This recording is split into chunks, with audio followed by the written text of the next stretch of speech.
This channel does not promote any violent, harmful, or illegal activities. All content provided by this channel is meant for an educational purpose only.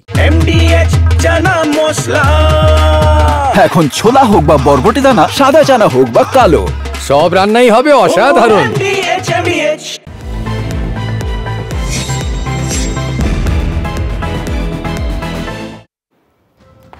জল জীবনের ধারক, অমূল্য সম্পদ। Corona কখনোই অপচয়, শান্ত, স্নিগ্ধ, শীতল, সবার জীবনে বয়ে আনুক শান্তি। কিন্তু সেই জলই যখন জীবনে অশান্তির কারণ হয়ে ওঠে তখন কি হয় তা রাজ্যের একটা বড় অংশে এখন দেখা যাচ্ছে। ভেসে যাচ্ছে সবকিছু, জলের তোড়ে ভেঙে যাচ্ছে সেতু, চাষের ব্যাপক ক্ষতি, জনজীবন বিপর্যস্ত। সেচ দপ্তর কি করছে বলবো। আর একটা উদ্বেগের খবরও আছে, পরপর এটিএম লুট হয়ে যাচ্ছে, তাও আবার বেছে বেছে শুক্রবার। কিন্তু কেন, কোন চক্র এর পেছনে, পুলিশ কি বলছে, সব বলবো। শুরু করছি আজকের খবরের ধামাকা ডাবল স্পেশাল।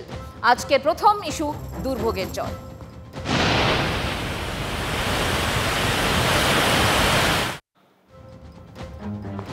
বৃষ্টি মানেই যন্ত্রণা, বেনো জল ঢুকে ওষ্ঠাগত প্রাণ। এবার আগে ভাগেই বর্ষা আসার কথা ছিল, ভাগ্যিস একটু দেরিতে ঢুকলো, তাহলে কি অবস্থা হতো বলুন তো। নিম্নচাপের বৃষ্টি শুরু হতে না হতেই আবার দুর্ভোগে জল, আবার দক্ষিণবঙ্গে বন্যা পরিস্থিতি, এবং পরিস্থিতি ক্রমশ খারাপ হচ্ছে। ছবিগুলো দেখুন, ঘাটালে রাস্তা যেন নদী, আরামবাগের শেষ সঞ্চয়টুকু বাঁচানোর আপ্রাণ চেষ্টা। পশ্চিম মেদিনীপুরে বিঘের পর বিঘে চাষ জমি ভাসছে, পূর্ব বর্ধমানে একটার পর একটা লরি জলের তলায়, বাঁকুড়ায় সেতু ভেঙে বিচ্ছিন্ন একটার পর একটা গ্রাম। আর চিন্তা বাড়াচ্ছে দুর্গাপুর ব্যারেজ থেকে বাড়তে থাকা জলের পরিমাণ। ক্যালেন্ডার বলছে আজ আষাঢ়ের 5 তারিখ, ঋতুর হিসেবে সবে পড়েছে বর্ষাকাল, আর তাতেই অবস্থা এরকম। বিপদের জল কত দূর গড়িয়েছে দেখাই আপনাদের, বিগওয়ালে একটুখানি দেখাই। দেখুন জায়গাগুলো দেখুন, বাঁকুড়া 1, তালডাংরা, কতুলপুর, গড়বেতা, গোঘাট, আরামবাগ, চন্দ্রকোনা, একটা বিস্তীর্ণ, ওদিকে সিমলাপাল, একের পর এক খানাকুল ভাসছে, কেশপুর, একের পর এক জায়গাগুলো আপনাদের দেখাচ্ছি ভাসছে। এই জায়গাগুলো একের পর এক যে জায়গাগুলো আপনাদেরকে আমরা দেখালাম, তার মানে কি? তার মানে হচ্ছে দক্ষিণবঙ্গের 3টে জেলার একটা অংশ কার্যত হাবুডুবু খাচ্ছে। বাঁকুড়ার কতুলপুরের ছবিটা দেখুন, আমোদরের জলে বানভাসী অবস্থা এই ব্লকের বিস্তীর্ণ অংশের। রাস্তা যেন নদী, আর রাস্তার এমন হাল হলে নিচু এলাকার পরিস্থিতি বুঝতেই পারছেন। বৃষ্টি শুরু হতে না হতেই বাঁকুড়া 1, তালডাংরা, সিমলাপাল, কতুলপুরের পাশাপাশি ইন্দাস, জয়পুর, সোনামুখী, বড়জোড়া ব্লকের পরিস্থিতিও একেবারে খারাপ। বাঁকুড়ার পাশে একদম জেলা হচ্ছে হুগলির অবস্থা, সেখানেও বাড়ি ডুবেছে জলে।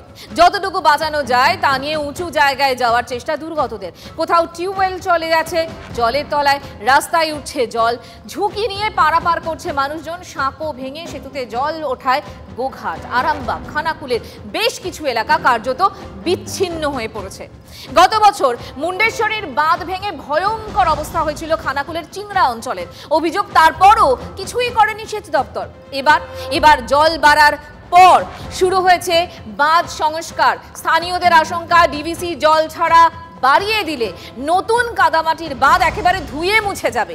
এলাকাবাসী থেকে স্থানীয় বিধায়কের প্রশ্ন, ফের বিপর্যয় ঘটলে দায়টা কে নেবে? 3 মাস হয়ে গেল বাঁধতে আবার বর্ষা লেগে গেল, এতে কি করে মানে হবে? বাঁধতেই তো পারবে না, আবার লোকদের চাষিরা নতুন করে বীজ ফেলবে। রাজ্য সরকার কি ঘুমোচ্ছে? ইরিগেশন ডিপার্টমেন্টের গাফিলতিতে টেন্ডার হতে এত দেরি করেছে যে কিছুদিন আগে এই বাঁধগুলো বাঁধা শুরু হয়েছে, আবার বন্যার কবলে খানাকুলবাসী পড়তে চলেছে। দায় নেওয়া যাদের কথা, তাদের প্রতিক্রিয়াটা শুনুন। কত বন্যায় বাঁধ ভেঙেছে, আজকে নতুন করে আবার বন্যা চলে এলো। এখন যদি বাঁধ সারাতে যায়, মাছ তো ক্ষুদ্র হবেই, আর সেই বাঁধ টিকবে কিনা আদৌ বলা যাচ্ছে না। বাঁধ টিকবে নাকি টিকবে না সেটুকুই বুঝতে পারছেন না জনপ্রতিনিধি। সাধারণ মানুষ কি করবেন? আর সেই খানাকুলের বন্যা পরিস্থিতি দেখতে গিয়ে ক্ষোভের আঁচ রীতিমতো টের পেয়ে গেলেন রাজ্যের অতিরিক্ত মুখ্য সচিব। বাঁধ পরিদর্শনে গিয়ে এলাকাবাসীর বিক্ষোভের মুখে পড়েন মনীষ জৈন। হুগলি লাগোয়া পশ্চিম মেদিনীপুরের পরিস্থিতিও অত্যন্ত খারাপ হচ্ছে। শিলাবতী কেঠিয়া নদীর বাঁধ ভেঙে চন্দ্রকোনার ৭-৭টি বাঁধ, আর তার ফল জল এতটা বেড়েছে যে দুকুল একেবারে দেখা যাচ্ছে না। প্রতি মুহূর্তে পরিস্থিতি খারাপ হচ্ছে। ঘাটাল গড়বেতার অবস্থাও একেবারেই ভালো নয়।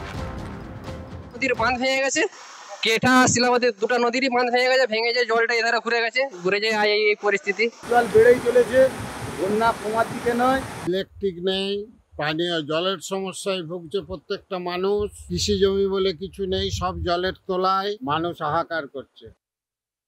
দেখুন, ঝাড়খণ্ডের পর আপাতত বিহারে অবস্থান করছে নিম্নচাপ, আর দুই রাজ্যে বৃষ্টি হচ্ছে মুষলধারে। আবার বাড়তে পারে দুই রাজ্য থেকে বাংলায় আসা নদীর জলও, তখন আবার বিপদ। কিন্তু ঘরেই তো বিপদের অনেক কারণ রয়েছে। বেআইনি খাদান থেকে তোলা হচ্ছে বালি, আর নদী ভাসিয়ে দিচ্ছে নতুন নতুন জায়গা।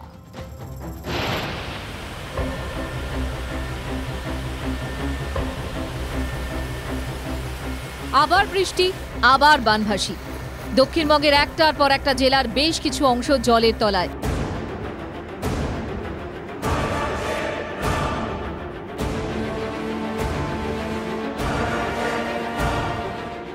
রাজ্যে বন্যা পরিস্থিতি তৈরি হলেই সরকার ডিভিসির দিকে আঙুল তোলে, কিন্তু এবার ডিভিসির জলের আগেই বন্যার ভয়। যে নদীগুলো পুষছে তার সঙ্গে ডিভিসির জলের সম্পর্ক নেই, তাহলে ডুবছে কেন একটার পর একটা এলাকা? বিশেষজ্ঞরা বলছেন যে এই যে কজওয়ে, এই বন্যার জন্য অন্যতম দায়ী অবৈজ্ঞানিকভাবে বালি উত্তোলন এবং খুব কম সময়ে অতিবৃষ্টির ফলেই এই ধরনের বন্যা পরিস্থিতি তৈরি হয়। ফের বন্যা পরিস্থিতিতে বিশেষজ্ঞদের প্রশ্ন, ইচ্ছেমতো কজওয়ে তৈরি অপরিকল্পিত বালি খাদানের জন্য বিপর্যয়। যেহেতু অবৈজ্ঞানিক উপায়ে বালি তোলার ফলে কী হচ্ছে, সেই জায়গায় নদীর ক্ষয়কারী ক্ষমতা বেড়ে যাচ্ছে। নদীর ডেপথ যদি বেড়ে যায় তাহলে নদীর জলের স্রোত বেড়ে যাবে।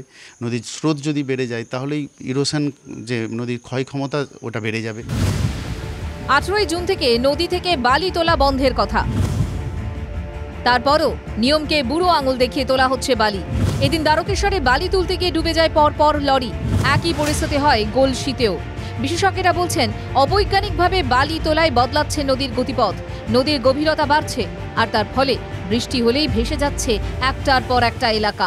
যেখানে সেখানে যখন তখন অপরিকল্পিতভাবে নদীকে বেঁধে দেওয়ার চেষ্টা, এটা একটা বড় কারণ।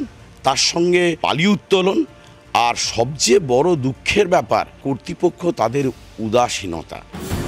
নদী বিশেষজ্ঞরা বলছেন, বাঁধ থেকে জল ছাড়া প্লাবনের একমাত্র কারণ নয়, অতিবৃষ্টি কজওয়ে তৈরিও কারণ। যে ওই 2-4টি মোগরা বস করে দিচ্ছে, দিয়ে সেগুলো জাম হয়ে যাচ্ছে। তো ওভারব্রিজ হইলে তো একটা, ওগুলো হয়নি। এত বড় নদীর জল কি ওই কজওয়েতে আটকানো যায়? বৃষ্টি হলেই কেন ডুবতে হবে প্রতি বছর? নদীগুলোর ড্রেজিং হয় আদৌ? নদী খাত সরু হয়ে যাচ্ছে কেন? নদী পাড়ের বাসিন্দাদের প্রশ্ন, সেচ দপ্তর কি করে সারা বছর, যে বর্ষার প্রথম বৃষ্টিতেই বানভাসী পরিস্থিতি তৈরি হয়? বাহ, এবার হয়েছে স্বাদ। হ্যাঁ, অপূর্ব স্বাদ। এমডিএচ এর চাঙ্কি চাট মশলা, জীবনে আসল স্বাদ জাগলো। আসল মশলা এমডিএচ